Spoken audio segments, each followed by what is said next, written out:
ผู้ใดเป็นเอื้อยออกก่อนนะผู้ใดจะเป็นเอื้อยผู้ใดเป็นน้องโอ้ฟ้าแฝดได้พี่น้องเว้ยนี่แต่ว่าเอื้อยนี่บ่แม่นฟ้าแฝดเนาะเกิดก่อนเอื้อยกกพี่น้องเว้ย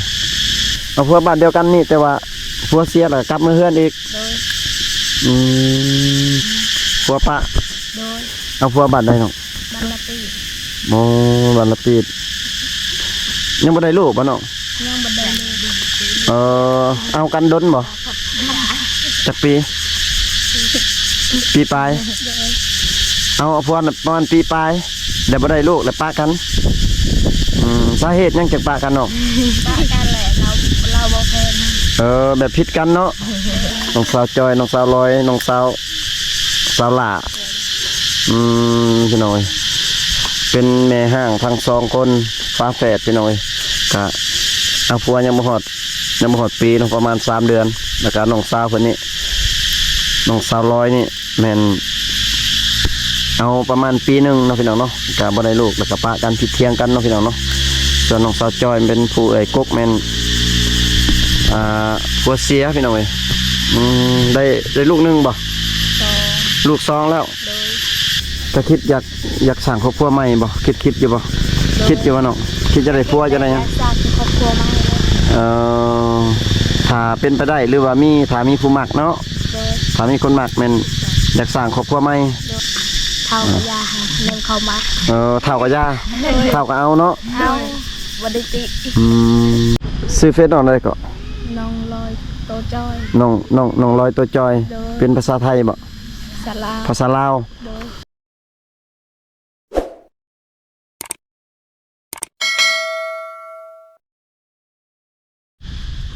ทักทายสบายดีพ่อแม่พี่น้อง FC ฝั่งลาวฝั่งไทยพี่น้องเบิดสุขุสุคนนะพี่น้องเนาะการยินดีต้อนรับ FC เข้าสู่ช่องบ่าวผู้ไทยคือเก่านะพี่น้องเนาะมื้อนี้บ่าวผู้ไทย สิมาหาสาวพี่น้องเนาะ3 สาวที่ว่าอยู่ในเฮือนเดียวกันพี่น้องเนาะมี3เอ้ยน้องพี่น้องเว้ย3 สาวนะพี่น้องแต่ว่าผู้ได้ยินข่าวคือว่าผู้เอ้ยนั้นเป็นแม่ใหม่เนาะ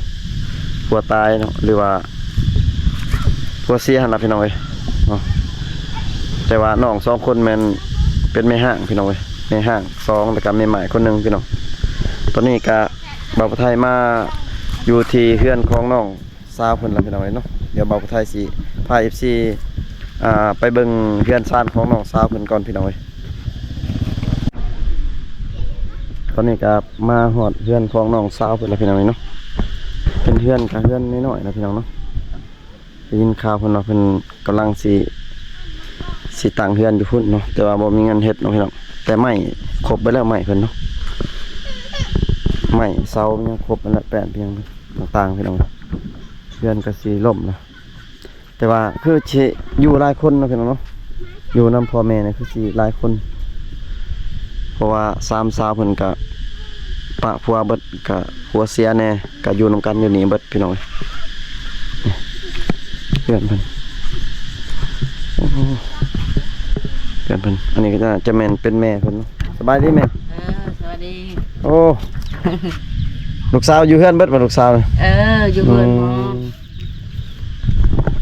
เพื่อนนี่ก็กำลังสิเฮ็ดใหม่บ่แม่บ่มีเงินนะลูกเอ้ยบ่มีเงินจะเฮ็ดบ่มีเงินสิเฮ็ดเนาะข้าวกินก็บ่มีเฮือนอยู่ก็บ่มีเฮือนอยู่กันน้อยๆเนาะแม่เนาะน้อยพ่อก็ยังบ่พ่อก็ยังเราไปไสมันไปเมืองแล้วเข้าเมืองแล้วพ่อแต่ลูกนี่อยู่คือสิหลายคนอยู่เฮือนนี่เนาะหลายคนพวกคือว่าได้ยินข่าวว่าอันลูกสาว2 คนผัวปะบ่เป็นแม่ห้างบัดเป็นห้างมีห้างหมดแม่ห้าง2 คนแม่ใหม่คนนึงแม่นแล้วก็กลับมาอยู่นำกันอีกกลับมาอยู่กันแม่นี่แล้วบัดนี้แม่ก็ทุกข์เลยลูกเอ้ยเลี้ยงลูกหลายคนเนาะนี่ล้านนี่นี่นะลูกเช้านี่ล้านหมดเลยพี่น้องลูกก็ไม่ห่าง2 คนมันเป็นแพทย์พระแพทย์ลูกสาว2 คนพระแพทย์เป็นไม่ห่างนี่แล้วคนนึงเนี่ยผัวเสียแม่นพี่น้องเอ้ยขอบใจนะแม่เด้อโดย เพิ่นก็บ่มีงบสิแบบสิตั้งหรือว่าสิเฮ็ดเรือนเนาะพี่น้องเนาะแต่ว่าไม้เพิ่นนี่ก็คือสิครบแล้วพี่น้องไม้แต่ว่าบ่มีเงินเนาะสิตั้งพี่น้องอืม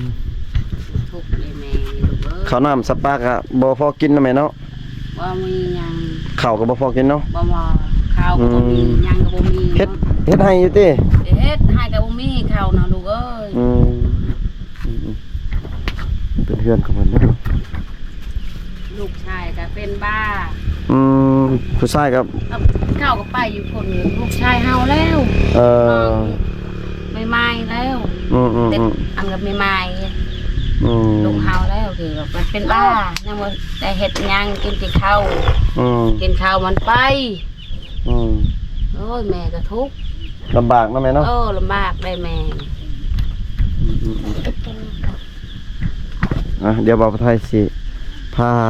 FC ไปเบิ่งน้องๆเพิ่นทั้ง3คนนะพี่น้องเนาะเพราะว่าน้องเพิ่นเห็นน้องเพิ่นเอาสาดไปปูอยู่ห่มไม้พุ่นล่ะพี่น้องเอ้ยห่มไม้อยู่พุ่นล่ะเพราะว่าอากาศมันร้อนขึ้นไปอยู่เฮือนก็อยู่บ่ได้พี่น้องมันน้อยเฮือนน้อยนะพี่น้องเนาะ ก็ขึ้นไปลมเพิ่นอยู่พุ่นละอยู่หัวไม้พุ่นละพี่น้องเอ้ยตัวพี่น้องเอ้ย ก็มาฮอด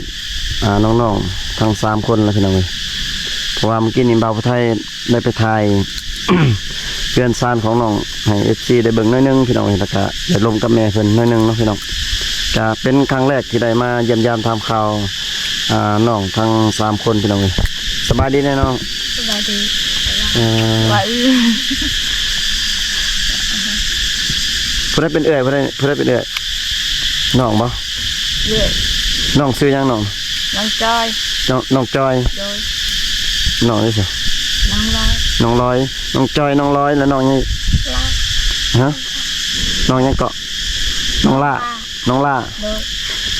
น้องเป็นน้องสาวล่าติ บอก ผู้ใดเป็นคนล่าซะ คนลาผู้ชาย ผู้ผู้ชายอีก โดย อืม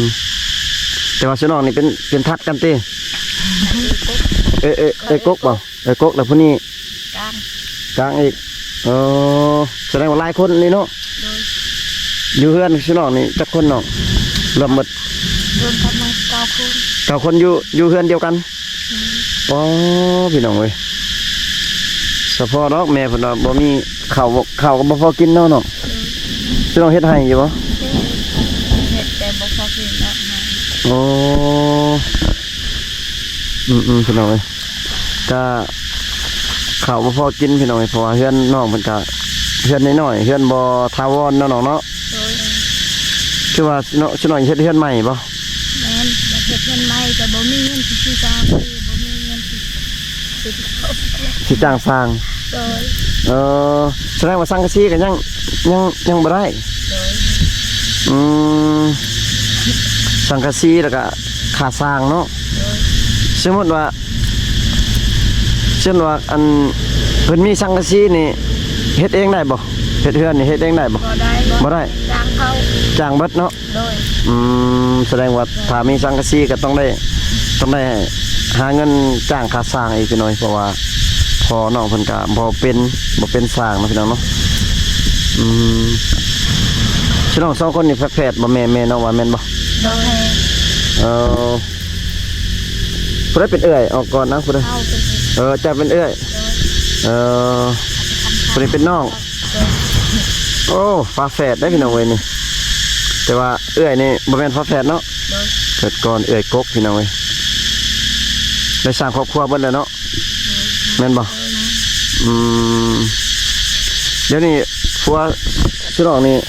ยังอยู่บ่ยังไปซ้ำบ่หรือว่าปะกัน ผู้หายตายแล้ว อ๋อ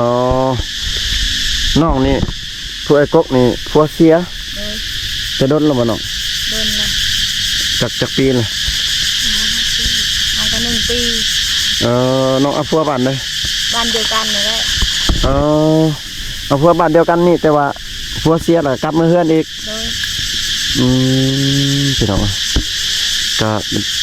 เป็นน่าสงสารครอบครัวของเพิ่นอยู่พี่น้องเว้ยแต่ว่าน้องสาวนี่ได้สิปะผัวปะ โดย เอาผัวบ้านได้น้อง บ้านละปี โมวันละปีดยังบ่ได้ลูกบ่น้อง ยังบ่ได้ลูก เอากันดนบ่จักปีปีปลายเอาพวนประมาณปีปลายเดี๋ยวบ่ได้ลูกแล้วปะกันสาเหตุยังจักปะกันน้อง ป้ากันแหละเราบ่แพงนะ แบบผิดกันเนาะแบบมันบ่ถือกันนั่นน้องเนาะแล้วก็เลย พอยาวพร้อมเราก็เอาปืนยิงเขาก็มา แบบบ่ถือกันเนาะลักษณะน้องเนาะเป็นจังไงกูแต่ก็ใช้ ก็ถามเพิ่นก็สิบ่ถามลึกๆปานนั้นปานใดเนาะพี่น้องเนาะยันมันแต่ต้องจิตใจเพิ่น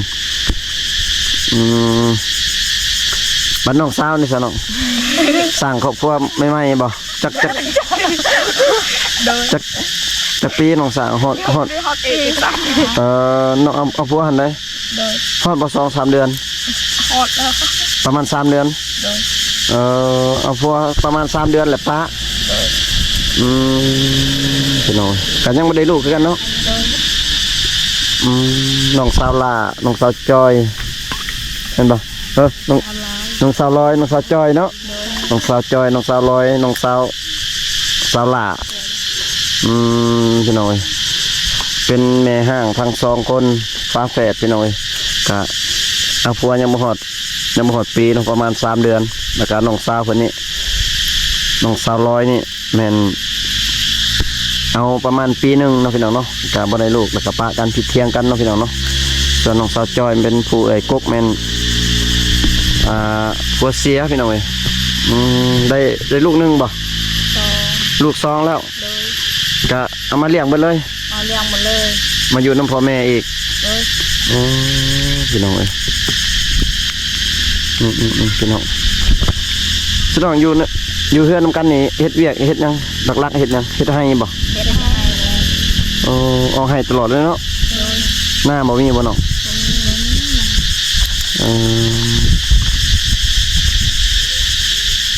พี่น้อง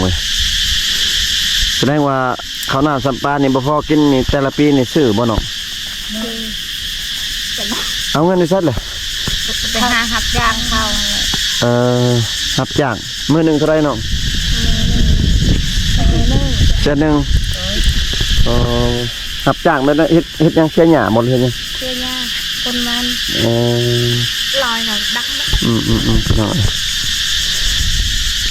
พี่น้องก็มื้อนี้ก็ได้มาถ่ายให้พ่อแม่พี่น้องได้ครับชมนำกัน3 สาวพี่น้องน่าฮักพี่น้องมีแต่ผู้งามพี่น้องแต่ว่าคือว่าและโชคชะตามันโชคชะตาบ่เข้าข้างมันเนาะ โดย เอาผัวก็ได้ผัวกับปากันเนาะ โดย ได้ผัวกับผัวเสียบ่นี่เนาะ โดย จักลักษณะแบบว่าโชคชะตามันบ่เป็นอันนั้นเนาะพี่น้องเนาะบ่เป็นใจก็ว่าไปบัดลูกน้องนี่แบบเขาพ่อปู่หรือแม่ย่าเขาบ่ได้เอาเลี้ยงบ่เขาบ่ได้ พอปูตายเลยแต่แม่ย่า เราไม่อยากเอาบ่ไม่ยากนะเอาพัวไหม เอาตัว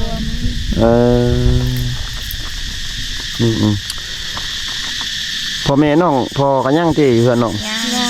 ย่างเบิดเนาะยังแข็งแห้งอยู่ที่เรา แข็งแห้ง ยันว่าแบบเฒ่าแล้วยังไม่ได้เฒ่าที่ กะเท่าอยู่เท่าเลย เราใส่ไปเมื่อกี้เห็นแม่เพิ่นว่าเราเข้าเมืองแหละเราเข้าเห็นยังน้องเข้าไปลิ้นบ่หรือว่าอะไรครับชื่อเครื่อง เข้าไปขายหน่อไม้ ขายหน่อไม้ โดยแล้วก็ซื้อข้าวกิน พอนะเข้าไปขายหน่อไม้บ่เดิมกินนี่ขายหน่อไม้กับได้เงินก็มาซื้อข้าว โดย ข้าวบ่พอกินพี่น้องเนาะเพื่อนสิอยู่กะเกือบบ่อยากมีเพราะพี่น้องเพราะว่ามันเพื่อนน้อยแล้วก็เพื่อนบ่ทาวรเนาะพี่น้องเนาะพี่น้องคือสุน้องนี่ก็คิดอยากสร้างครอบครัวใหม่บ่คิดอยู่บ่คิดอยู่ว่าน้องคิดจะได้ผัวจะได้หยัง สร้างครอบครัวใหม่เลย ถ้าเป็นไปได้หรือว่าถ้ามีผู้มักเนาะ โดย ถ้ามีคนมักแม่น โดย อยากสร้างครอบครัวใหม่ โดย แล้วก็ออกเพื่อนต่างจากพ่อแม่เนาะ โดย เพราะว่าอยู่เพื่อนตัวเองกับมันลายเลยแมันบ่ โดย อืมแสดงว่าถ้าว่ามีฝนลมก็มักเนาะ โดย อืม เท่ากับยาค่ะเริ่มเข้ามา เท่ากับย่าเท่ากับเอาเนาะ เอาบไดิติ อืมบ่ติว่าเท่าขอแต่ว่ามักแล้วอยู่นำกันมีความสุขเนาะ โดย มีความสุขแล้วก็อยู่แม่นบ่น้อง โดย น้องเพิ่นว่าถ้ามีผู้มักอยากสร้างครอบครัวใหม่พี่น้องเอ้ยเฒ่าก็เอาเนาะอายุบ่เกี่ยวเนาะเนาะ โดยบ่เกี่ยวนี่เล่นเขาหักเขาเพลงก็พอ เอาพี่น้องแม่นความน้องเพิ่นว่าได้พี่น้องเอ้ยพี่น้องเอ้ยเบาลาวเบาไทยก็ล้มได้อยู่ติ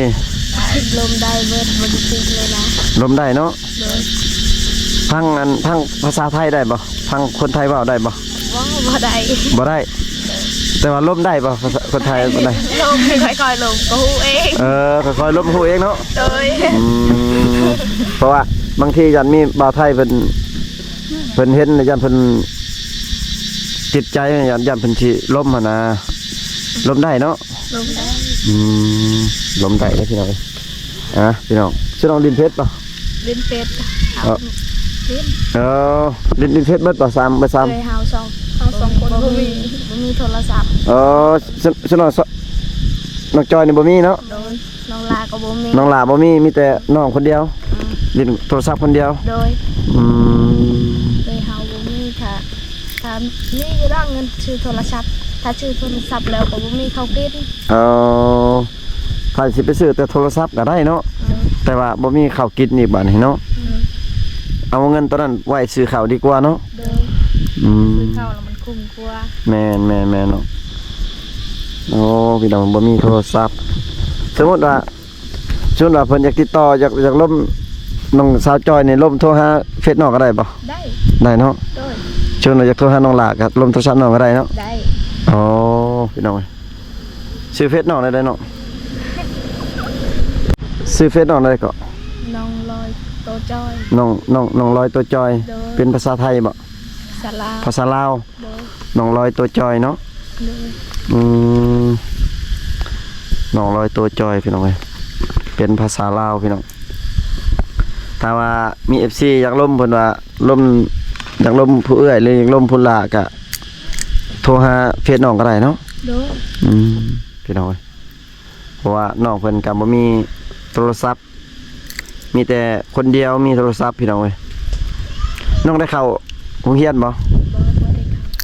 น้อง ใหญ่มาก็เฮ็ดให้ ใหญ่มากเลยเฮ็ดให้เลย โดย โอ้สมควรเด้อดังเว้าภาษาลาวเป็นเนาะยังบ่ได้เข้าโรงเรียนน้องเรียนบ่ผู้นี้ก็เรียนบ่ บ่บ่ได้เฮียน ผู้ใดเขียนหนังสือเป็นอ่านเป็นน่ะน้องเป็นบ่มีแต่น้องคนเดียว โดย สมมุติว่ามีผู้บ่าวแชทหาน้องอยากลบน้องนี่เพิ่นแชทมานี่ให้ผู้นี้ให้เอ้ยอ่านให้ก็ได้ติ โดย หรือว่าเพิ่นโทรมาก็ได้เนาะ โดย พี่น้องเอ้ยก็คือน้องๆเพิ่นว่าแล้วพี่น้องเอ้ยถ้าว่าอยากลมอยากคุยก็ สามารถทักหาน้องได้พี่น้องเอ้ย2คนนี่อ่านบ่เป็นพี่น้องก็2คนนี่บ่มีเฟซอ่านได้แต่ผู้เดียวผู้เอ้ยกบพี่น้องเอ้ยอ่านได้ บ่มีโทรศัพท์ พี่น้องเอ้ยบ่มีหอดโทรศัพท์ใช้อยู่เฮือนน้องมีตู้หยอกตู้เย็นบ่มีบ่พัดลมก็มีบ่ บ่มี บ่มีเนาะเอาสิน้องไปนอนนำกันไปได้คือว่าเฮือนน้อยๆนอนกันนอนนำกันเลยบ่ ก็นอนนำกันนั่นแหละนอนนำกัน สิน้อง3คนนี่นอนนำกันเลย โดยเฮา3คนก็นอนเฮือนครัว อ๋อนอนเฮือนครัวเลยสิน้องฮะ โดย อ๋อพี่น้องบ่หนาวบ่ล่ะเวลามันยามหนาว ก็หนาวคือกันแต่เฮาบ่เอาก็อด ลำบากนี่พี่น้องเบาไทยเห็นเฮือนเพิ่นก็ตายเนาะก็อีกต้นเพิ่นเพราะว่ามันหลายคนพี่น้องถ้าว่าอยู่แต่พ่อกับแม่หรือว่าไอ้น้อง2คนก็คล้ายๆแน่นอนเนาะนี่มันหลายคนถ้ามีอาหารนี่ห้อย4 โลนึงจนถึงเบิดเนาะบ่พอกินเนาะ บ่พอซ้ำ อ๋อตุ๊พี่น้องเอ้ยบ่อยากว่าเลยพี่น้องเอ้ยมื้อหน้าถ้าทีมงานได้มาได้อาจสิพา าให้ชูน้องนี่พาขึ้นอยู่เฮือนถ่ายอยู่เฮือนก็ได้ติ ได้ ไม่ใช่ถ่ายเบิ่งบอลเฮือนบอลนอนให้ FC ได้เบิ่งพี่น้องเอ้ยมื้อนี้บ่าวผู้ไทยได้ถ่ายเอาแต่ อยู่ลุ่มพี่น้องเอ้ยน้อยหนึงให้พ่อแม่พี่น้องได้เบิ่งนํกันอันน่ะเฮ็ดแบบชูน้องนี่แบบเอาพัวนี่คาดองแพงอยู่บ่ตะกี้ชูน้องเอาแพงอยู่บ่คาดองชูน้อง โตเขาอยากได้แพงแต่เขาเอาให้เวลา เท่าไรเนาะเอาคาดองเนาะเท่าไรตะกี้อ่ะ 5 ล้าน 5 ล้าน โดย มีงัวพร้อมหรือแบะ บ่มีหยังเลยมีแต่เงินจำนั้นแหละ เงิน5 ล้านแล้วเลย โดย โอ้น้องได้ซะ ปลายเบียร์แล้วง่าย น้องสาวจอยได้ลายอยู่บ่คาดองน้องตะกี้ได้เงินลายเท่าไร บ่ได้ลายนะ ฮอดบ่2 ล้าน3 ล้าน งาน3 ล้าน 3 ล้าน โดย แล้วกลับไปอยู่เลยอืมน้องได้ซะคาดองละแพงบ่เท่าไร โอ้มีเลย บ่มีเลย โดย อ๋อบ่มีเลยคาดองหั่น โดย มันเอาแล้วก็พี่น้องเว้ยแบบลักษณะแบบเอาง่ายปะง่ายเนาะแม่นบ่เอาง่ายแล้วปะง่ายพี่น้องเว้ย ชับได้ โอ้พี่น้องเว้ยนี่ของเขาเจ้ามันเป็นแบบนั้นนะพี่น้องโซลายมันจะเป็นแบบนั้นเอาง่ายแต่ว่าปะก็ง่ายพี่น้องเอากันแล้วก็บ่กุ้มแล้วบัดนี้เนาะอยู่กันกันเนาะคือเห็นเจ้าแบบว่าอาศัยเฮ็ดแต่ให้เด้มันบ่กุ้มเนาะพี่น้องเว้ยเขาน้ำซ้ำปลากับบ่พอแล้วพี่น้องก็คือแบบคือทางไทยเฮานี่เฮ็ดหน้านี่คล้ายๆแน่พี่น้องเว้ยมันก็กลุ่มในน้อยนึงอันนี้ใส่เฮ็ดแต่ให้พี่น้องเอากันแล้วกับปะกันปะทิ่มกันบาดนี่พี่น้องเอาไปอยู่น้ำพัวนี่ได้เฮ็ดให้อยู่บ่ เฮ็ดให้ เฮ็ดแต่ให้ เฮ็ดชวนมันพร้อมอยู่น้ำพุ เนี่ยอื่นก็เฮ็ดอยู่ติ เฮ็ดหมด เฮ็ดเบิดเนาะพี่น้องคิดว่าเฮ็ดแต่ให้เนี่ยอื่นบ่เฮ็ดพี่น้อง แนวอื่นกว่า สมมุติว่าคือเฮ็ดชุน้องนี่เอาพัวนี่ไปอยู่น้ำพัวได้เนาะ โดย ชุน้ำพัวยังมาอยู่นำมันก็ได้บ่ ได้ แต่ว่าเฮ็ดเฮือนต่าง โดย เฮ็ดน้อยก็ยาแต่ว่าเฮ็ดต่างหากเนาะ โดย บ่าวลาวบ่าวไทยก็มันสิมาอยู่ก็ได้เนาะ ได้เบิด หรือว่าเขาให้ไปอยู่นำก็ไปบ่ ไป คัดทาว่าแต่งแล้วไปเนาะ ไป เพราะว่าไปอยู่น้ำเพิ่นก็สบายเด้อยู่น้ำบ่าวไทยก็สบายเด้ ถ้าเขาหักเขาแพงก็สบาย แต่งแล้วก็ไปอยู่พุ่น โดย อยู่นี่อยู่ในเฮือนเพราะมันหลายคนเด้สมมุติว่ามีผู้บ่าวเพิ่นมักเนาะเพิ่นมักเพิ่นอยากมาขอมาแต่งนี่คาดองยังแพงบ่หรือว่าสิเอาบ่แพง ก็เอาแพง เท่าไรประมาณเท่าไร ประมาณ10 ล้าน 10 ล้านแพงบ่10 ล้าน10 ล้านแพงบ่ประมาณ10 ล้านเนาะ10 ล้านนี่ถือว่าแพงแล้วเนาะ โดย เพราะว่าเขาเจ้าผ่านมาบ่เคยได้คาดองแพงเนาะ โดย ได้10 ล้านถือว่าแพงแล้วเนาะ โดย บ่พี่น้องเว้ย10 ล้านคาดองเอาว่า10 ล้านก็โอเคแล้วเนาะฉลองเนาะ โอเค พี่น้องเว้ย 5 ล้าน ถือว่าคาดองบ่แพงพี่น้องเว้ย ประมาณ10 ล้านเพิ่นว่าแพงนะเพิ่นว่าเท่าไรถามเท่าไร10 ล้านว่าโหแต่งเบิด3คนเลยแล้วสำหรับก็10 ล้าน30 เป็น30 ล้านห่วยมันก็กำไรแล้วได้เบิด3พี่น้องเว้ย อยู่ทางบ้านพี่น้องนี่เคยบ่แบบเขาเอาเมียคนเดียวกันเอาเมีย2บ่เคยบ่บ่เคยมีบ่อยู่บ้านพี่น้อง บ่เคยมี แต่ว่าคันเอานี่ได้บ่ เขาอยากเข้ามากันก็ได้ คันมักนี่เอาได้เนาะชุดมีผู้บ่าวคนเดียวที่มักพี่น้อง3คนนี่เอาได้เบิดบ่เขาแต่งเอาบ่ได้นะ เอาบ่ได้เนาะ ยันผิดกันกับพี่กับน้อง อย่า ก็ตัดขาดกัน อย่าผิดกันกับเอ้ยกับน้อง โดย อย่าเรื่องเวียกเรื่องงานเด้อเนาะอย่าบ่ตัวบ่ถึงเนาะ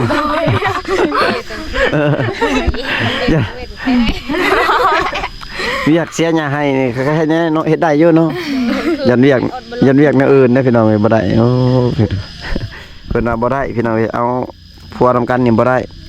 ยันแบบว่าอย่าผิดกันพี่น้องเอ้ยก็แม่นความน้องหั่นแหละพี่น้องเอ้ย ใครก็อยากมีความสุขนะ พี่น้องเอ้ยบ่าวลาวบ่าวไทยถ้าผู้ใดสนใจก็ทักหาน้องๆเพิ่นได้พี่น้องเอ้ยอยากร่วมคนใดมักคนใดก็ติดต่อหาพี่น้องเอ้ยก็ถามน้องก็หลายแหละเกี่ยวกับเรื่องราวชีวิตของน้องแล้วก็อยู่ในครอบครัวของน้องพี่น้องเอ้ยบ่าวไทยก็สิมาถามอยู่ในครอบครัวของน้องที่มันขาดเคินหรือว่าสิ่งที่น้องเพิ่นอยากได้ถ้าว่ามีผู้ใหญ่เพิ่นใจดีเพิ่นอยากช่วยเนาะพี่น้องเนาะถ้าว่ามีผู้ใหญ่เพิ่นอยากช่วยนี่น้องอยากได้หยังสิ่งที่มันจำเป็นอยู่เฮือนน้อง น้องอยากได้ข้าวกินอยากได้เฮือนอยู่ อยากได้ข้าวกินกับอยากได้เฮือนเนาะ โดย อยากได้ข้าวกินกับอยากได้เฮือนพี่น้องเอ้ยเพราะว่าข้าวบ่พอกินแล้วก็อยากได้เฮือนนี่ก็คือเฮือนน้อยอยู่หลายคนพี่น้องเว้ยนอนอยู่เฮือนครัวเลยเนาะน้องเนาะ โดย ตัวนอนนำกันเลยพี่น้องก็ไม่ครบไปแล้วเนาะใหม่เนาะ โดย เสามีแล้วบ่เนาะ บ่มี เสาบ่มี โดย เสานี่ยังบ่มีแต่ไม้เส้นไม้แป้นครบเบิด โดย ยังแต่เสาพี่น้องเว้ยเพิ่นเนาะพี่น้องเว้ยฝากถึงผู้ใหญ่ใจดีหรือว่าผู้ใหญ่ใจบุญพี่น้องเว้ยที่ว่าอยากช่วยหรือว่าอยากซัพพอร์ตทางครอบครัวของน้องพี่น้องเนาะก็สามารถทักหาน้องเพิ่นเองได้หรือว่าทักหาทางบ่าวผู้ไทยก็ได้พี่น้องเว้ยเนาะคลิปนี้บ่าวผู้ไทยก็สิขออนุญาตปิดคลิปไว้เพียงเท่านี้ก่อนพี่น้องเว้ยเนาะอยู่ดีมีแฮงเบิดสุขทุกคนพี่น้องเว้ยเฮงๆรวยๆถึงหวยรวยเลขพี่น้องเว้ยบ๊ายบายแน่น้อง สวัสดี